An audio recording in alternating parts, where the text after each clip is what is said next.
அன்புக்குரியவர்களே, தினம் ஒரு தூதன் மொழியாக உங்களை சந்திக்கிறேன். இயேசு கிறிஸ்து நாமத்துடன் வாழ்த்துகிறேன். இந்த நாளிலே லூக்கா எழுதின சுவிசேஷம் 15:20.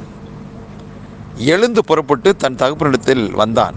அவன் தூரத்தில் வரும்போதே அவனுடைய தகப்பன் அவனை கண்டு மனதுருகி ஓடி அவன் கழுத்தை கட்டி கொண்டு அவனை முத்தம் செய்தான் என்று. இளைய குமாரன் தன்னுடைய வீட்டை விட்டு தூரமான தேசத்துக்கு சென்று விட்டு எல்லாவற்றிலும் தோல்வி அடைந்தவனாய் அவன் வீட்டிற்கு வருகிறான். அப்போது இந்த இடத்துல பாருங்களேன், பல இடங்களிலே அவன் தோல்வி அடைகின்ற வேளையிலையும் தோல்வி அடைந்த பின்பும் பல மனிதர்களை அவன் சந்தித்திருக்கக்கூடும். எங்கும் அவன் எதிர்பார்த்த ஒன்று பூர்த்தியாகவே இல்லை. எங்கும் அவனால் அங்கே போய் இருக்கலாம் என்றதான நிலை அவனுக்கு வரவே இல்லை.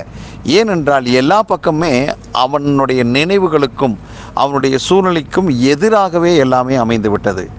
ஆனால் கடைசியாக அவனுக்குள்ளே எடுத்த தீர்மானம் என்னன்னா, எழுந்து புறப்பட்டு தகப்பனிடத்துக்கு வந்தான் என்று.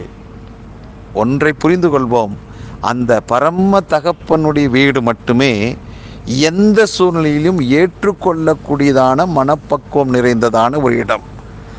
முற்றிலும் தோற்று போன இவனை முற்றிலும் அன்பு கூர்ந்து ஏற்றுக்கொண்ட ஒரு இடம் தகப்பனுடைய வீடு.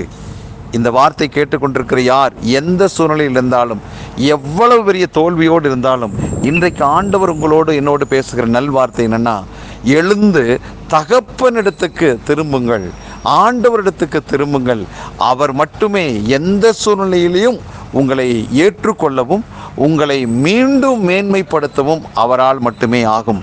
அவருடைய கரம் உங்களையும் என்னை நோக்கி அப்படியே விரித்து கொண்டு தான் இருக்கிறது. வருக வருக என்று சொல்லி காத்திருக்கிறது. உங்களுடைய வருகையை நம் தகப்பன் எதிர்பார்த்து கொண்டிருக்கிறார். ஆகவே இந்த நல்ல வார்த்தை கேட்டுக்கொண்டிருக்கிற யாராக இருந்தாலும் ஆண்டவரை நோக்கி வருவதற்கு உங்கள் மனது ஆயத்தமாக இருக்கட்டும்.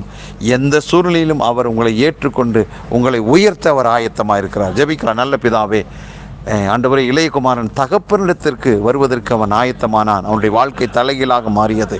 அதே போல் இந்த வார்த்தை கேட்டுக்கொண்டிருக்கிற யாராக இருந்தாலும் உம்மை நோக்கி பார்க்கவும் உம்மிடத்தில் வருவதற்கும் அவர்கள் ஆயத்தமாக இருக்கட்டும். அவங்களுடைய வாழ்க்கையில் ஒரு பெரிய திருப்பு முனை உண்டாகட்டும்.